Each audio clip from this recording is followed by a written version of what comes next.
Isang mapagpalang araw po sa ating lahat mga kalabi. Samahan niyo po ako at pupunta po tayo ngayon dito sa Mercury Drug dito sa Alauli. At andun si Ate Annalyn at saka si Kuya. Hinihintay nila tayo para kami po ay mamili ng buwan ng gamot ni Baby Ivan ngayong November. Eto! Nagpapagaling! Okay na. Pero parang may nararamdaman pa akong konting hingal. Ay, hello po. Hello. Oh, medyo okay naman. Bukas follow-up check-up. Opo, bye-bye.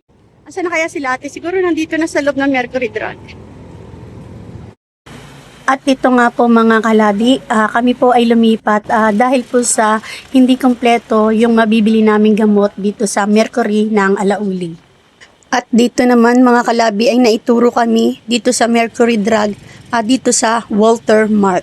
Hindi natin kasama si videographer mga kalabi, kaya nakisakay lang ako dito sa tricycle nila Ate Lynn. Dahil sa ganitong oras ay hindi kami pwedeng umalis na dalawa dahil may mga parating po kami na mga manininda.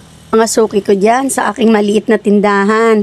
Kaya kung mapapansin nyo po, mula 1:00 hanggang 3:00 ay sarado po kami. Alam nyo na, nagmimisyon noon si Madam Labi. Kaya lagi sarado ang aming tindahan.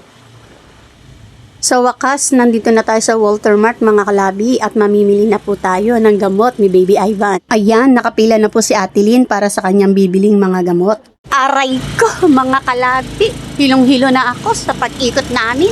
Akala ko kompleto na yung gamot na mabibili namin. At ito nga mga kalabi, kailangan namin pumunta sa Wicker Drug para bumili ng sodium chloride. Ayon kay Ate Lynn, nakakamura daw siya dito. Sa wakas, mission accomplished na mga kalabi.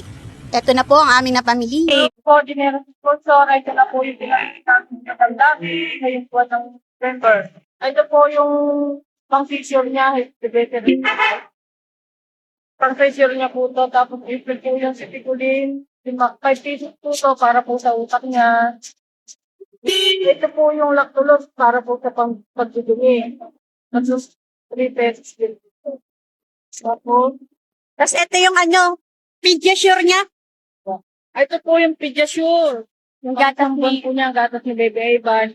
Ito po yung diaper, dalawa. Yan. Para po pang.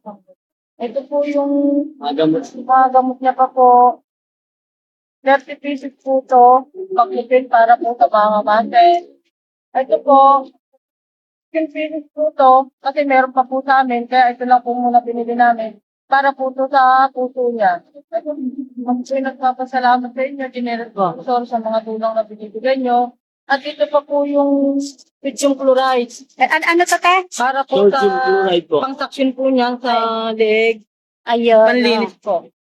Okay, nagpapasalamat sa inyo, generous sponsor, sa patuloy niyong pagsuporta sa aming anak at lalong-lalo sa amin. Malaking tulong po ito. Okay, nagpapasalamat ng lubos, lalo na po sa mahal ng Panginoon na gumagamit sa tao para po kami matulungan. At lalo na po kay Madam, nagpapasalamat po kami at kami tinulungan kahit kalalabas lang po ni Madam sa ospital. Thank you po, generous sponsor sa lahat po. Thank you po. Maraming salamat po sa inyo. Ayan, nagpahapon na kami mga kalabi kasi alam niya naman, si Madam Labi bawal magpainit. Nag-iingat muna ako sa sikat ng araw. Mahirap na. Opo, ayan, hapon na mga kalabi. Ayan, maraming salamat po sa patuloy na sumusubaybay kay Baby Girl, Madam Labi. Mga kalabi, God bless us all. Paalam po.